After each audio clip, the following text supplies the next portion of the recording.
Los Angeles, California, in the summer of 1967.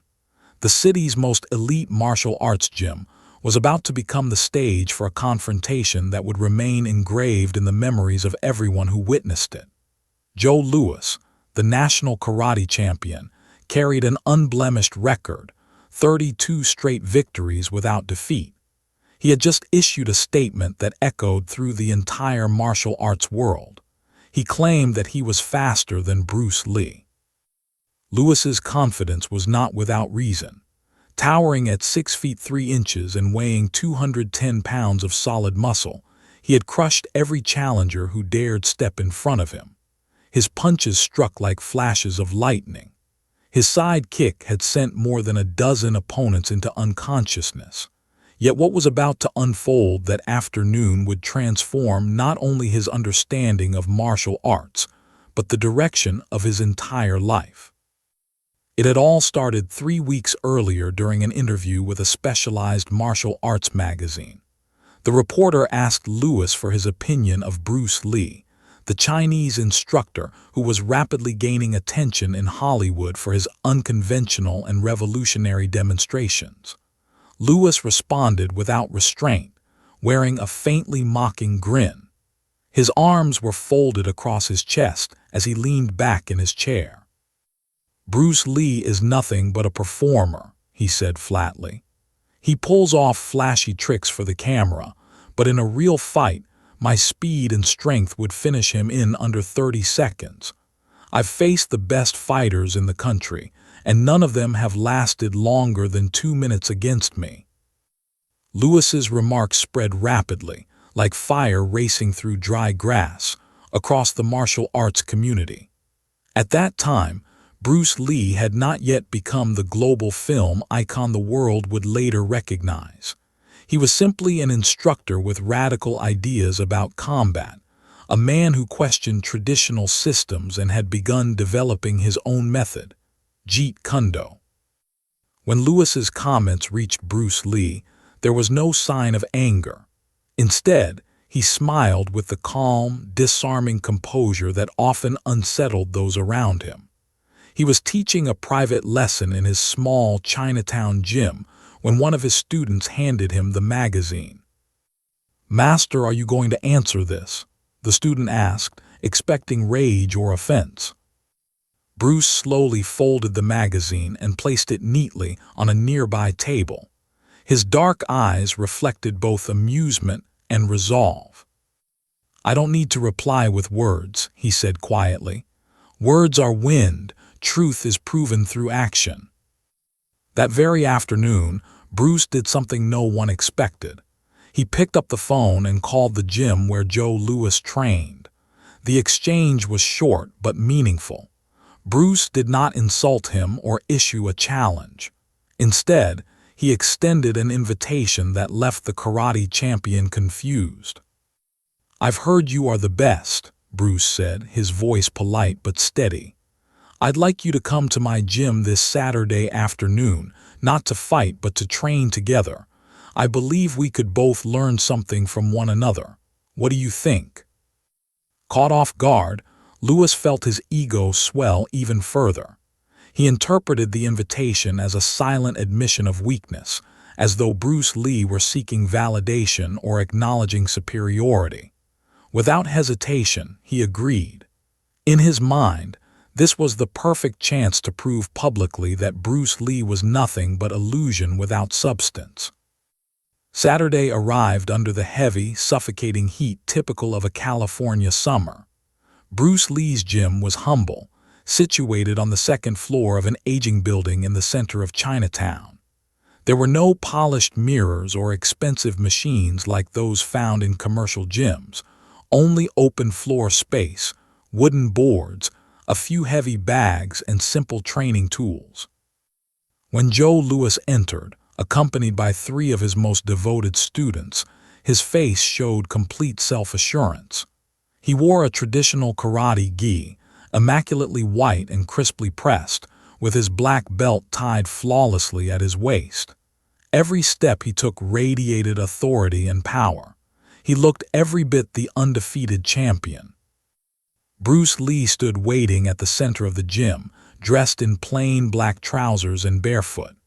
His exposed upper body showed lean, tightly packed muscle, far different from Lewis's thick, imposing frame. Around them stood roughly 15 people, Bruce's students, a few local instructors, and curious spectators drawn by whispers of what might occur. "Thank you for coming," Bruce said, extending his hand with sincere respect. Lewis clasped it firmly, perhaps deliberately too firmly, as if asserting dominance from the very first contact. "No problem," he replied. "I was interested to see what you could teach me." The patronizing tone was obvious to everyone present. A few of Bruce's students exchanged uneasy looks, but their teacher remained calm, his peaceful smile unchanged. "Let's start with something simple," Bruce suggested. "I'd like you to try to strike me. Just one straight attack, full speed, full power. I won't counter. I'll only move to avoid it." Lewis released a short, dismissive breath. An arrogant laugh. "Are you certain?" he said. "I don't want to injure you inside your own gym." "Don't concern yourself with me," Bruce replied calmly, settling into a loose, casual stance, his hands lowered as though he wasn't preparing for anything at all. The karate champion assumed his flawless fighting guard. Years of disciplined training had refined his technique into something lethal. When he threw a straight punch, the sound of air tearing apart could be heard from several meters away. He had knocked men unconscious with a single execution of that strike. Lewis inhaled deeply, focusing. He wanted this moment to leave a lasting impression.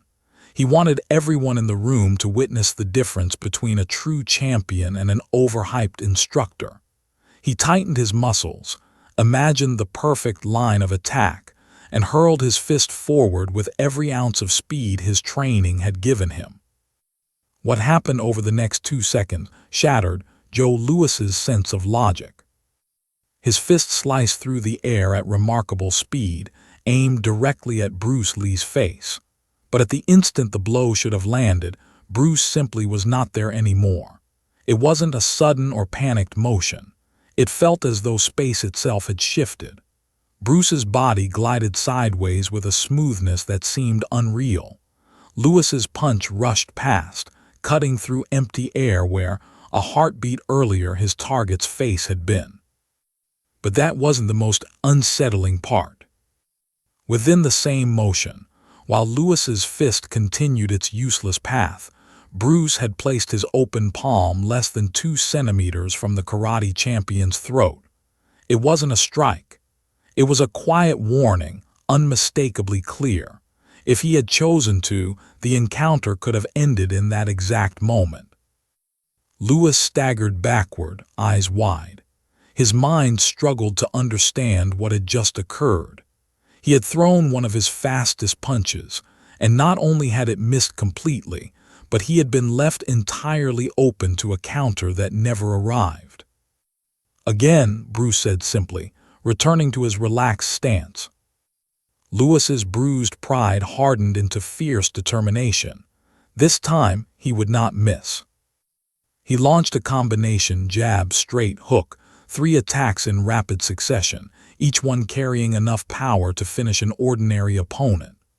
Bruce Lee moved like water flowing around stone. Every strike cut nothing but air. And after each failed sequence, Bruce's hand appeared at a critical point. The throat, the solar plexus, the jaw. He never touched him, yet the message was unmistakable. Lewis was exposed. After 6 attempts, the karate champion was breathing heavily, not from physical exhaustion but from frustration and disbelief.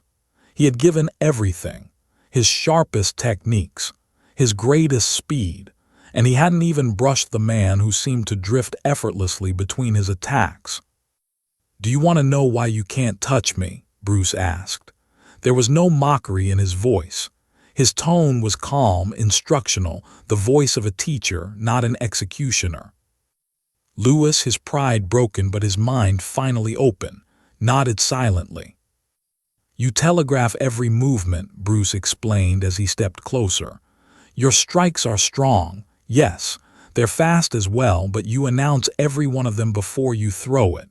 He lightly touched Lewis's shoulder. "You tense here." He gestured toward his hips. "You shift your weight here." Then he pointed to his eyes.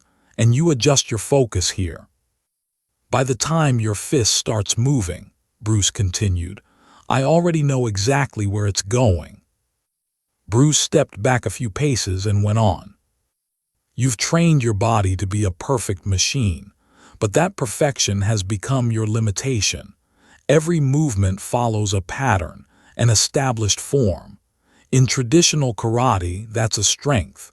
But in real combat, it becomes a weakness that an experienced opponent can exploit." The gym fell completely silent.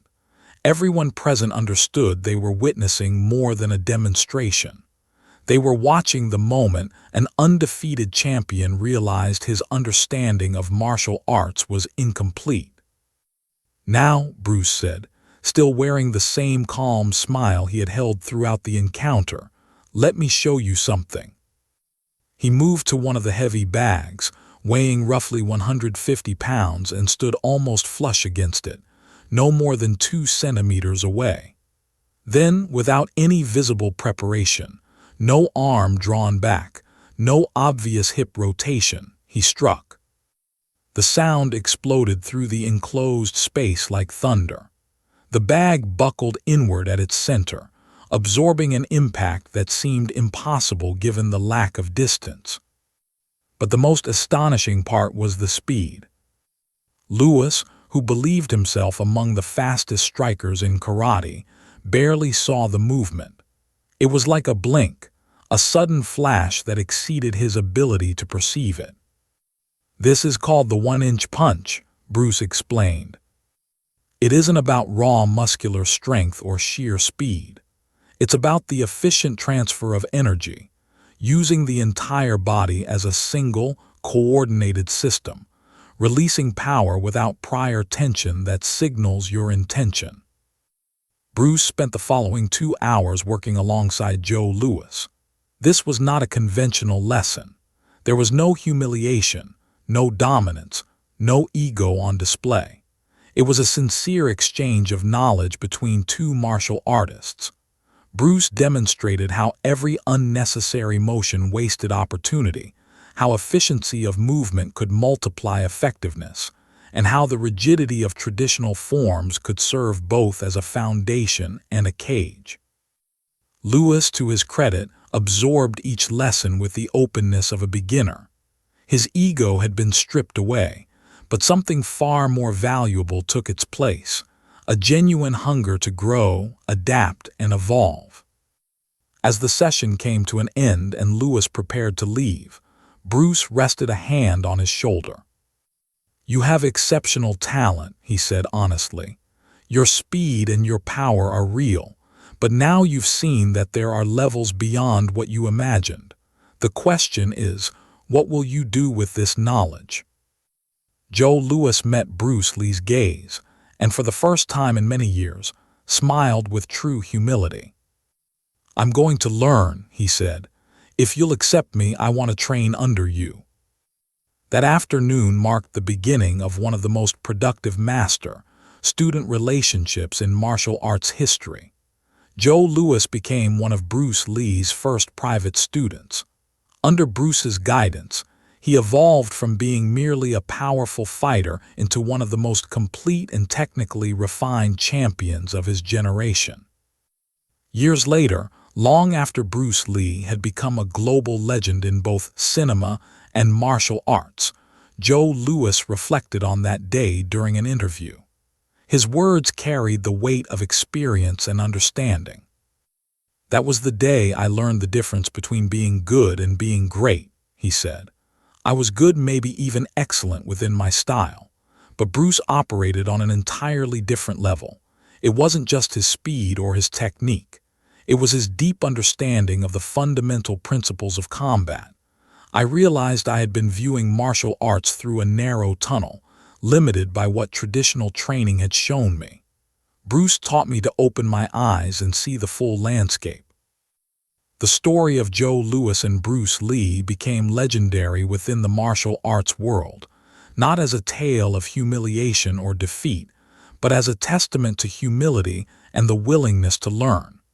Louis never denied what happened that day. Instead, he spoke about it openly, eventually becoming one of the strongest advocates of Bruce Lee's philosophy. The encounter revealed something essential about both men. Joe Louis demonstrated that true strength is not found in never failing, but in how one responds when limitations are exposed. Bruce Lee showed that real mastery does not require humiliation to teach, that knowledge shared with respect and compassion carries far greater power than any display of dominance. The lesson is unmistakable. No matter how skilled we become, no matter how many victories we accumulate, there is always more to learn. True greatness lies not in believing we have reached the summit, but in holding onto the humility to recognize that the journey of learning never truly ends.